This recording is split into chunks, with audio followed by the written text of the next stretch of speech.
kita hari ini akan menerangkan untuk mengenai materi UKM. Saya di sini nggak sendiri, ditemani kawan-kawan saya. Ada Axel Geraldo, NPM 98, ada Erwin Cahya, NPM 44, dan ada Giri Fajariski, NPM 42. Saya sendiri, Muhammad Almer Amar, NPM 8. Oke, saya mulai dengan subbab pertama, peran UKM dalam perekonomian nasional. UKM itu ya, kalau misalnya kita lihat, itu kayak mesin perekonomian dunia. Fleksibilitas usahanya, semangatnya, dan perkembangan usahanya yang sangat tinggi, serta disusupi dengan sifat-sifat adaptifnya, membuat UKM memiliki potensi besar untuk berkembang, menangani tantangan pasar terhadap lingkungan yang makin kompetitif. UKM juga berkontribusi kok pada pertumbuhan nasional, serta pengentasan pengangguran dalam jumlah yang sangat signifikan. Para investor, pembuat kebijakan, dan petugas pajak biasanya terlalu memfokuskan kebijakannya terhadap perusahaan besar yang memiliki pekerja lebih dari 500, serta memiliki cakupan nasional. Untuk subbab selanjutnya, saya akan lemparkan kepada kawan saya, Erwin, silakan. Oke, pertama teman-teman kita harus mengetahui apa yang disebut dengan UKM. Harvey pada tahun 2010 menyatakan bahwa apa yang dikenal dengan small medium enterprise atau usaha kecil menengah merupakan salah satu komponen penting dalam kontribusi perkembangan ekonomi. Nah, kata kunci yang bisa kita ambil adalah usaha kecil menengah, UKM. Contoh dari UKM yang dapat kita temukan sehari-hari adalah contohnya pedagang boba misalnya. Atau mungkin kalau boleh lebih agak contoh yang agak kurang familiar, misalnya ada home industry yang membuat produk sabun atau produk-produk lainnya lah. Itu adalah contoh UKM. Lantas, apa sih hubungannya UKM dengan perdagangan internasional yang saya bahas tadi? Akan lebih didalami dalam penjelasan teman saya selanjutnya. Axel, silakan. Terima kasih.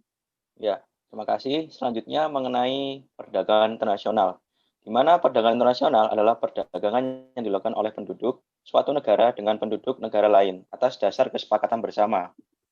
Penduduk yang dimaksud dapat berubah antar perorangan, antar individu dengan pemerintah suatu negara. Dan juga perdagangan internasional dapat menunjang adanya segi aspek ekonomi negara. Yang pertama, ada beberapa manfaat dari sistem perdagangan internasional. Di antaranya, memperoleh keuntungan dari spesialisasi. Yang dimaksud dari spesialisasi di sini merupakan sumber utama negara dalam pembuatan barang untuk melakukan perdagangan internasional, di mana setiap negara memiliki keuntungan dari pembuatan spesialisasi tersebut. Yang kedua, memperluas pasar dan keuntungan.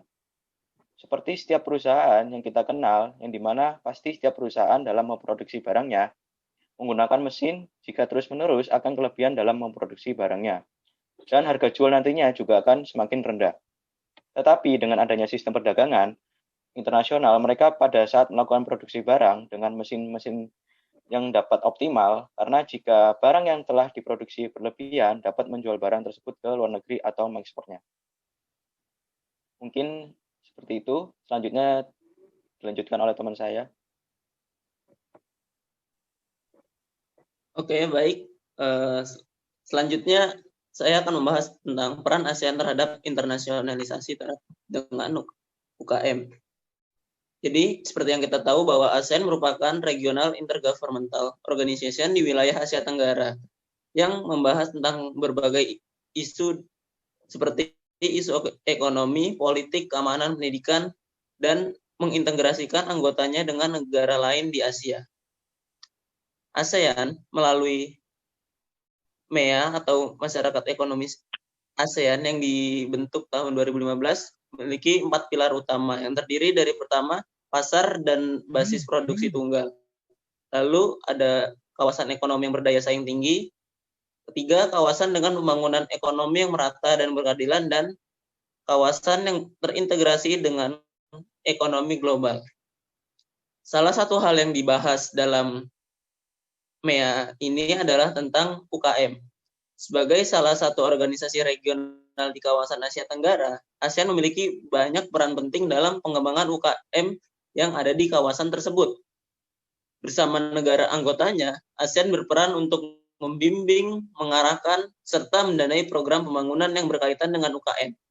Dalam konteks MEA tadi, ASEAN memiliki tanggung jawab yang besar untuk bisa membina UKM dan mendorong internasionalisasi UKM melalui kebijakan dalam membangun fondasi UKM yang kuat agar bisa bersaing dalam pasar global.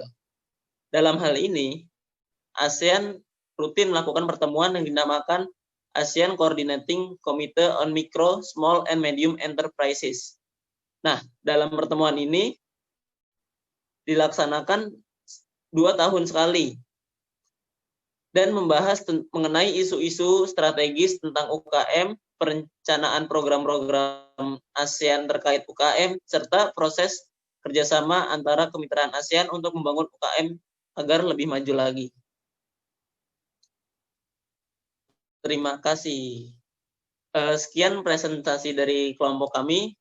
Kurang lebihnya mohon maaf apabila ada salah-salah kata juga mohon dimaafkan. Semoga bisa menambah wawasan kalian.